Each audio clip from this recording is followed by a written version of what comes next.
Hola, buenos días a todas, a todos. En esta sesión vamos a revisar la consulta nutricional y a discutir algunos aspectos que son importantes de considerar. ¿Cómo iniciarían una consulta ustedes? ¿Qué hicieron ya en dietética infanto-juvenil? Esos son aspectos que deben recordar porque vamos a ver algunas adaptaciones, pero en el core de la consulta debiese de ser lo mismo. ¿Qué herramientas cree que le faltaron en el hecho de estar el año pasado a distancia y que hoy día vamos a poder sí tener más presencialidad? ¿Qué diferencias creen ustedes que puede tener la consulta en las personas adultas? ¿En cuánto tiempo creen ustedes que podrían realizar una buena consulta?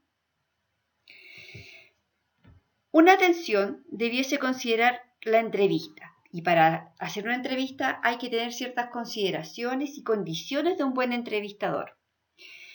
La estructura es muy importante porque nos va a ayudar a tener un hilo conductor y va a reflejar las tareas que tenemos que hacer para tener una entrevista médica nutricional.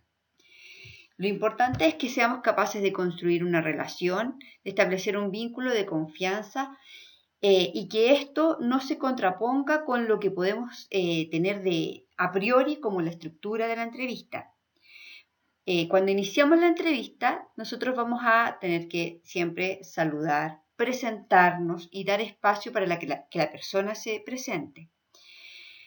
Vamos a intentar empezar a recoger información que nos sea útil para poder llegar a responder a la motivación o a la necesidad de la usuaria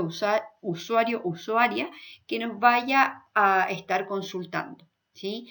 Tenemos que explicar en qué va a consistir esta consulta, cuáles van a ser las etapas básicas, no una a una como se las voy a enseñar a ustedes, sino una estructura general.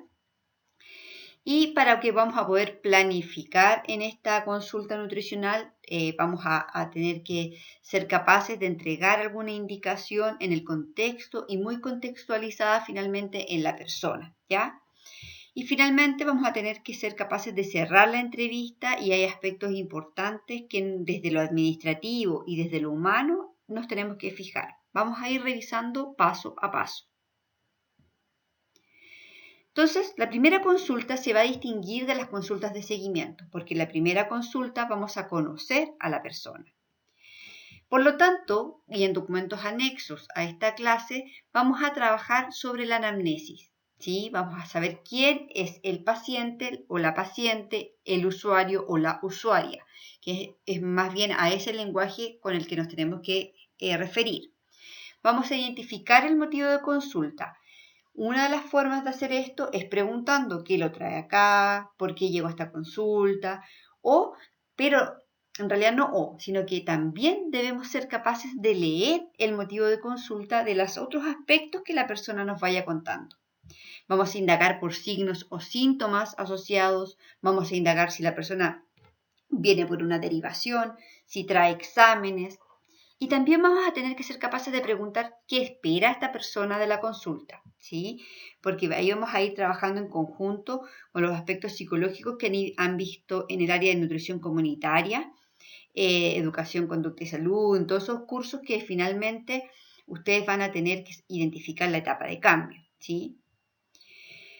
Con respecto al estado nutricional, vamos a explicar la actividad del paciente, vamos a realizar medidas antropométricas, vamos a tratar de identificar el nivel de actividad física y a comunicar el estado nutricional, ¿sí?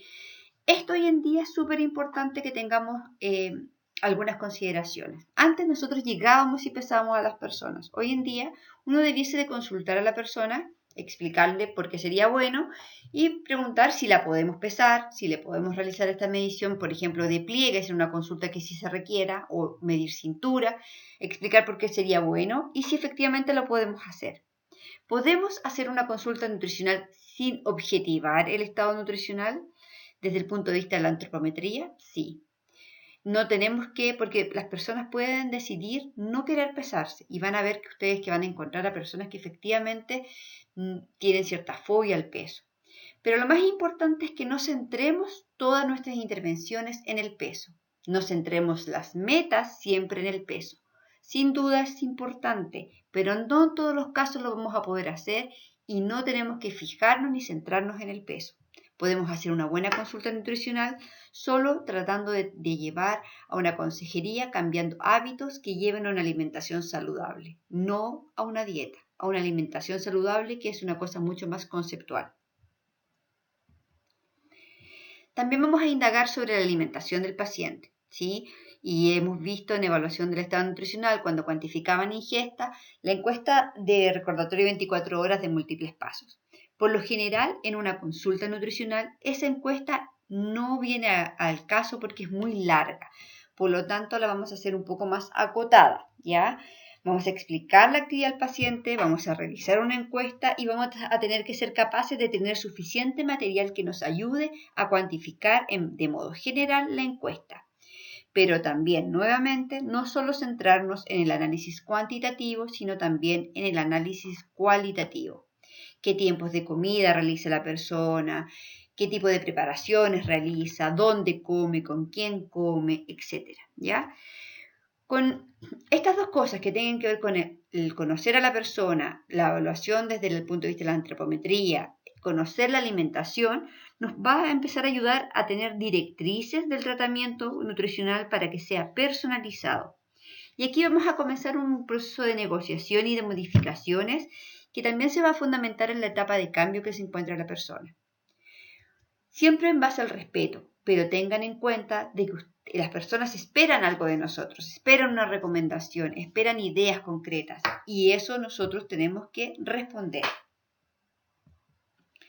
Este tratamiento nutricional, entonces vamos a explicar la estrategia que vamos a ocupar, vamos a involucrar y a ser responsable al usuario en esta conversación, vamos a calcular requerimientos nutricionales y tratar de confeccionar una minuta para este tratamiento, ¿sí? Y siempre contar con material de apoyo.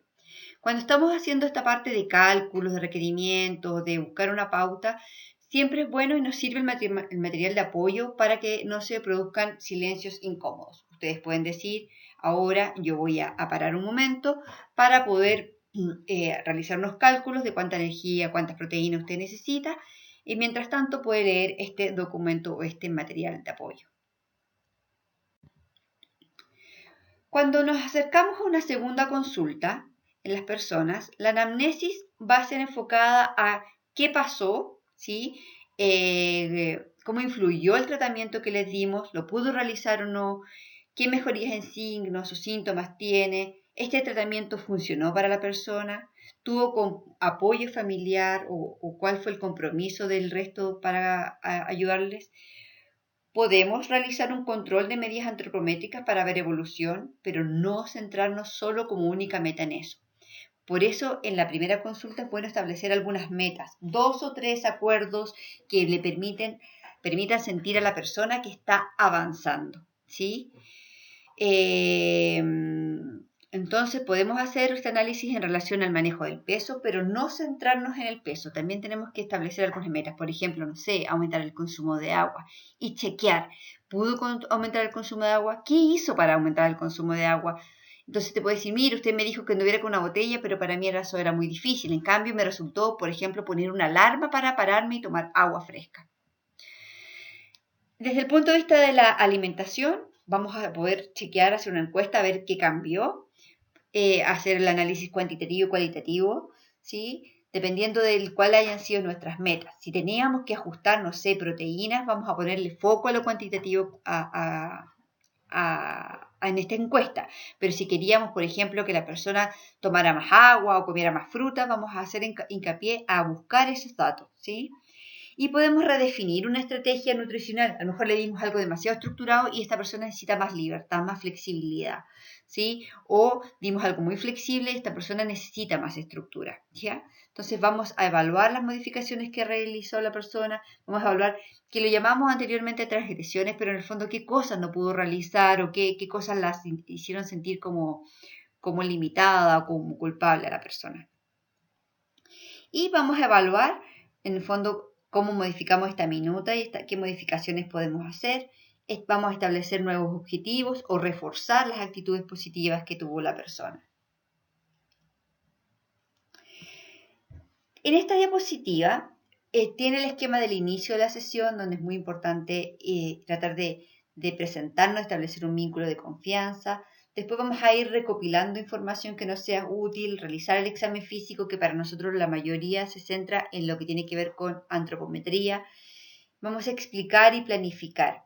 Con respecto al cierre de la sesión, es muy importante contextualizarnos dónde vamos a estar. Por ejemplo, si estamos en un CEFAM, quizá vamos a tener que, para cerrar, ver si tenemos que derivar a la persona o cuándo le toca el próximo control. Reforzar, por ejemplo, nosotros vamos a tener la ficha y vemos que quizá esta persona el próximo control sea con matrona, entonces recordarle, a pesar de que no es parte de la consulta nutricional, recuerde que la próxima semana usted ya tiene agendado una hora con la matrona, por ejemplo, ¿ya? Establecer un vínculo de confianza también en este cierre de la sesión. Por lo tanto, tenemos que tratar de jugar con proporcionar estructura a la consulta, pero también de ir construyendo una relación a lo largo de toda esta consulta. Entonces, vamos a iniciar en esta consulta como revisando la información del paciente en la ficha. Siempre o del usuario. Vamos a tener que tratar de, si ha consultado anteriormente, ver con quién vino anteriormente. Y uno a veces se deja mensaje. Por ejemplo, vemos que en la consulta anterior estuvo con la enfermera y la enfermera reforzó que tomara los medicamentos a la hora. Entonces nosotros le comentamos, la semana pasada estuvo con la enfermera, acá estuvo reforzando que con los horarios de los medicamentos, cómo le ha ido con eso, ¿sí? Nosotros podemos apoyarnos entre uno y otro profesional. Como les decía, preguntar por el motivo de consulta, pero también indagarlo durante toda la consulta. Y en la anamnesis siempre hay una anamnesis social, médica y alimentaria. Todas nos deben de importar. Desde lo social vamos a saber, por ejemplo, con quién vive la persona o qué recursos tiene, y eso nos va a ayudar a tomar decisiones del mejor tratamiento posible. Desde lo médico, ver en qué otro tratamiento está la persona, por ejemplo, en un CEFAM. Y si es una consulta particular, saber si tiene otros diagnósticos la persona, si toma medicamentos, si toma suplementos, por ejemplo. Y desde lo alimentario, no solo la encuesta alimentaria, sino que hay otros aspectos que nosotros vamos a preguntar, como por ejemplo hábitos intestinales. Van a revisarlo bien en el documento de anamnesis, pero si toma agua, cuáles son en general sus horarios de alimentación, dónde come, quién compra los alimentos, quién cocina, ¿ya? Si se lleva comida al trabajo o al colegio, si compra comida, si come en un casino, en un kiosco, etc. Y hoy en día, con la pandemia también, estos aspectos de dónde comen las personas se han modificado muchísimo, ¿ya? Con respecto a la evaluación del estado nutricional, ya lo vimos, algunos aspectos importantes. El cálculo de requerimientos nutricionales vamos a realizarlo, por lo tanto nosotros podemos tener herramientas que nos ayuden, como planillas Excel para cálculo rápido, o nuestra calculadora y algunos apuntes en un portafolio, por ejemplo, ¿ya? Y la entrega de indicaciones, por lo general le entregamos pautas, ¿sí? Donde le va a decir, vamos a dar ejemplos de desayuno, cuántas porciones, pero hay distintos tipos de pautas alimentarias, algunas más cerradas, otras más abiertas, va a depender del nivel de comprensión de la persona, de la estructura de la persona, etc. Vamos a reforzar los conceptos principales, que sean 2 o 3. No podemos dar muchas miles de indicaciones porque la persona se va a sentir agobiada, va a retener la mitad. Y con respecto a la devolución de contenido, es súper importante preguntarle a la persona, ya, entonces, ¿qué vamos a hacer? ¿Qué vas a hacer? ¿Cuáles son los principales cambios que vas a realizar? Y que la persona sea capaz de repetir lo que nosotros le dijimos con sus palabras para nosotros darnos cuenta si entendió o no entendió y que qué es lo que se queda finalmente, porque a veces damos muchas indicaciones y nos vamos a dar cuenta que la persona centra su atención en 2 o 3. Esas que van a ser las que para la persona van a ser más importantes quizás. Entonces vamos a hacer hincapié en esas y vamos a iniciar por esas indicaciones. Finalizar siempre, tener claro la citación a un próximo control o, como yo les decía, la derivación si es necesario. En la ficha vamos a tener información sobre el nombre, la edad, el domicilio, los diagnósticos, exámenes, consultas, por ejemplo, y controles previos. ¿Qué indicaciones trae? Para tips para esta parte de salud y presentación. Ser cordial, saludar por el nombre, ofrecer asiento. Si uno ve en la ficha que la persona tiene hijos, preguntar por sus hijos. Yo aquí dice no tutear, pero lo que yo creo que es más importante es preguntarle a la persona cómo quiere que lo trate. De usted, de tú, cuénteme cómo usted se va a sentir más cómodo o cómoda. La primera impresión es súper importante. Vean esta imagen. ¿Qué ven? ¿Ven la calavera que impacta o ven al viejito Pascuero Santa que está atrás con un saco de regalos? ¿Ya? Es súper importante la primera impresión. Como ya vimos anteriormente, el motivo de consulta que vamos a revisar, lo podemos preguntar directamente, lo debemos de leer de la conversación que vayamos a tener con la persona y es muy importante la forma de preguntar. Ojalá siempre se preguntas abiertas que le den la posibilidad a la persona de responder, de pensar, de recordar, de reflexionar antes de contestar. Estos son los principios básicos que van a caracterizar una comunicación efectiva y que nos van a poder favorecer que nosotros podamos indagar sobre este motivo de consulta. Una de las cosas importantes es reducir la incertidumbre y para esto siempre hay que responder lo que a la persona le preocupa, cuál es su principal pregunta o motivación, ¿ya? También es importante nosotros tengamos que sea dinámica, en el fondo ser capaces de adaptarnos a lo que vaya sucediendo durante la consulta. Vamos a continuar en una segunda parte de esta clase con la anamnesis y vamos a abordar los distintos tipos de anamnesis y otros aspectos que nos entregarán algunas herramientas para enfrentar las consultas nutricionales. Muchas gracias.